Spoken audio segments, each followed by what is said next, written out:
Hey, so this is part 2 of breaking out of scarcity.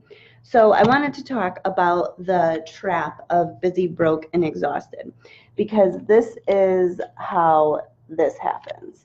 Almost all of the financial troubles that we with are all from this idea of scarcity. And so I said in the last video that scarcity is both a thinking pattern and feelings. And so here's how busy. So when you're in that mode of scarcity is usually triggered by a feeling. So let's just say you get a speeding ticket or something, like, and that's like kind of expensive and it was unplanned for, and you're a little bit mad about yourself about it. So you get the speeding ticket, and that like feeling of scarcity sets in.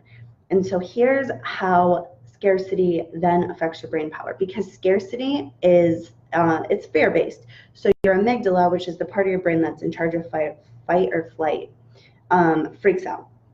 So that part of your brain is like freaking out. And so when your amygdala is operating, you are not going to be your best, most resourceful self. You're just not. It's just the way it goes. So the first thing that when that happens is you go into tunnel, like a tunnel.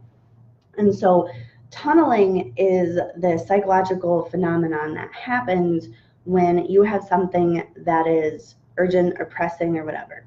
And what it does is it very limits, one, the perception of problem solving, but two, it makes the perception only available for the short term.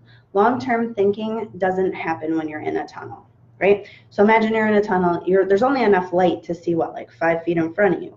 And so this is tunneling.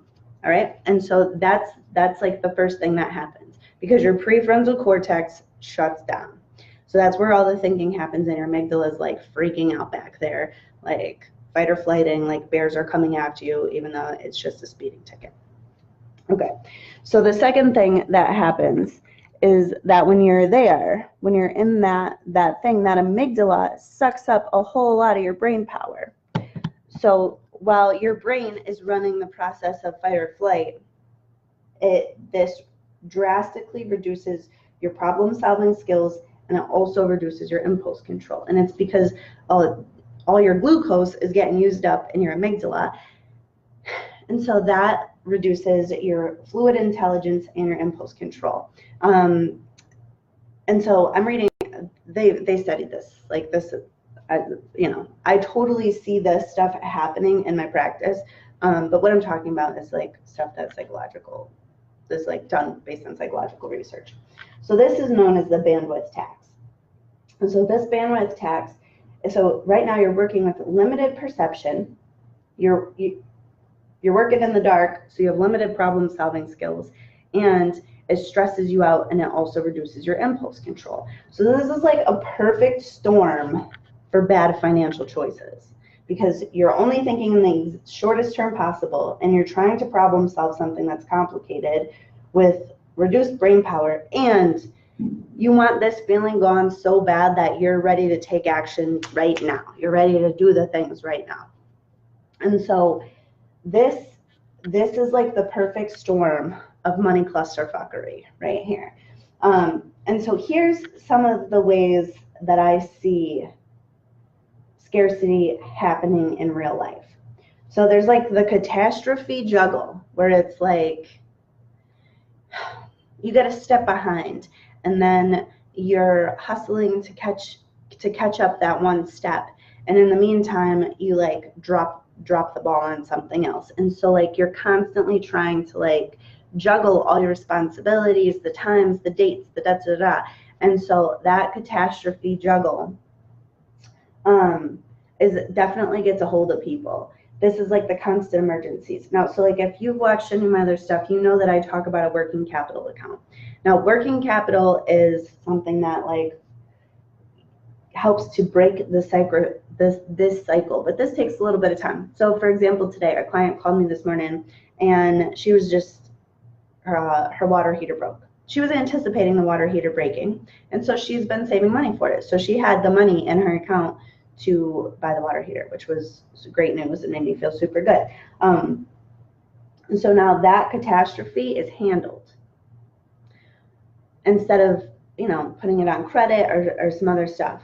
So that's great. Okay, so borrowing. Now this, when you're here, all you can think is that if I had the money, I could solve this problem. So this is where borrowing comes in. So when you're here, you can borrow yourself into tomorrow's scarcity, because now you have a payment to make and you have interest on top of it, which erodes your purchasing power for next month and the following month, sometimes for years to come. And so the more your financial situation is eroded, the more you have to borrow. You guys with me? Does this make sense? So like a lot of times I'll see people make their credit card payments to be able to use their credit card. If you're that far in, that means that you're like almost at the point of being maxed out and you're at the end of your rope, man. And so that's what happens with borrowing. That's why credit cards are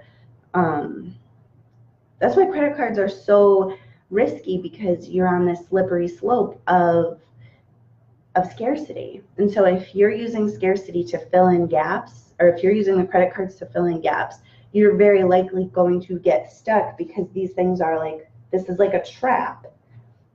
Okay, now the next thing about borrowing is that I want to say that rushing to pay off debt is another thing that comes from the scarcity mindset, because if you could just pay it off, if you just had the money to pay it off, the problem would go away. And so this is like tunnel vision part 2.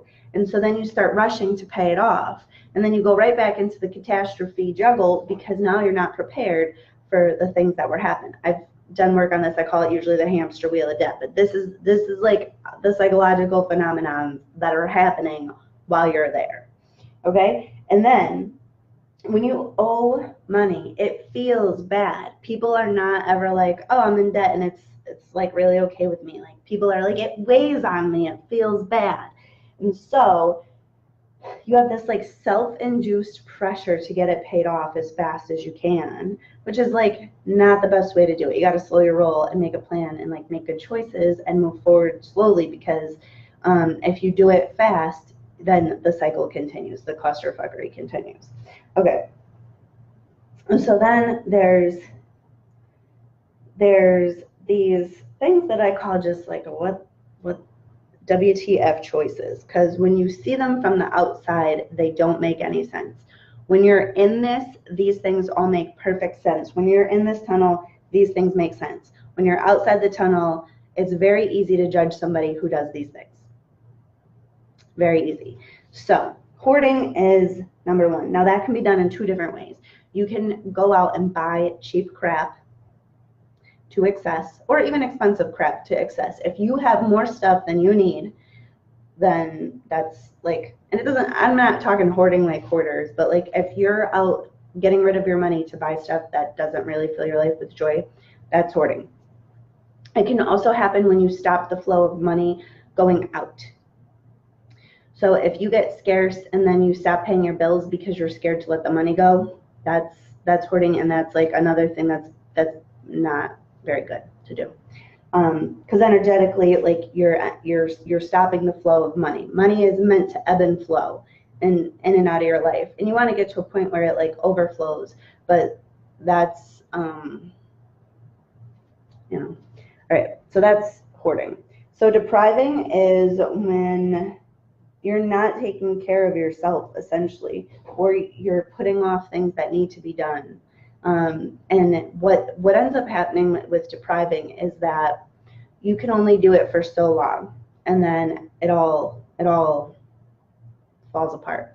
So I'll have clients that both bought cars cash, and then they drive them for 5, 6, 7 years, and they're like holding off buying a new car, like it's never gonna happen. And then at the exact same time, all of the shit hits the fan. So it's 2 new cars and a water heater and this and a that. So when you put everything off, you can only do that so long. So depriving is something that like what seems like a good strategy. It seems like a good strategy. Like buying cheap shit seems like a good strategy. Like not letting your money go to pay your bills seems like a good strategy.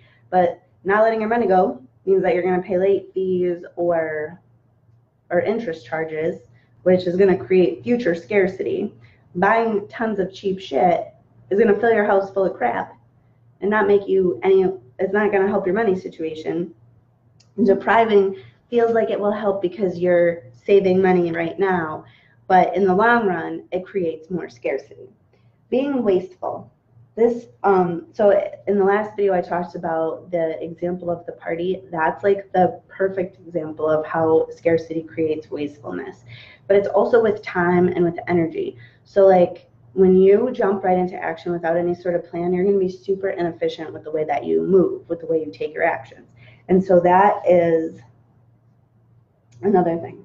Then there's what I call the buckets, is when you're in scarcity, but you also feel a little hopeless. You feel like, I can never get out of this debt anyways, so freak it. I'm going on vacation. I'm never going to be out of this situation anyways, so sure, let's go out to dinner. That's the buckets.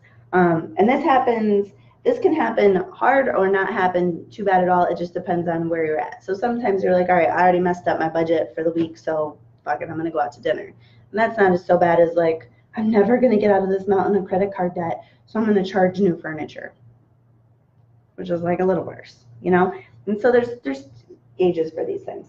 But when you're in this scarcity tunnel, this makes perfect sense, right? When you're there and you can only see 2 feet in front of your face, having no regard for your future self makes sense, because you've been depriving, you've been price shopping, you've been looking for all these things, and you're already worn down. So this makes sense.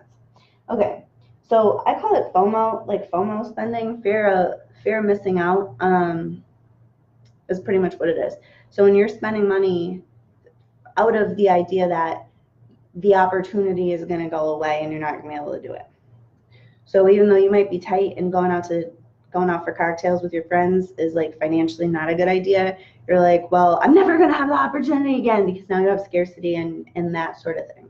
So that is another, like, but when you're here, you know, this usually ties in a little bit of it with this. Okay. Toxic relationships and overgiving. Now, I usually find these two things like wound up and intertangled. So let's just say maybe you have adult children who could be self-sufficient but are really not, and then they need you, and then you give them money that you don't have, and it doesn't feel good and you're resentful about it. Or maybe you have this friend who, when you hang out with, you always pick up the tab and she never picks up the tab, and then you start to resent it. It starts to not feel so good. Toxic people could not be tied up in your money, but it's also just like toxic relationships cause scarcity in like your energy levels. And so when you have scarcity in your time, in your energy, or in your money, they all like that all flows through your life. So like it tangles up. So if you're super tight on time, if you're busy, it's just a matter of time before you're broke.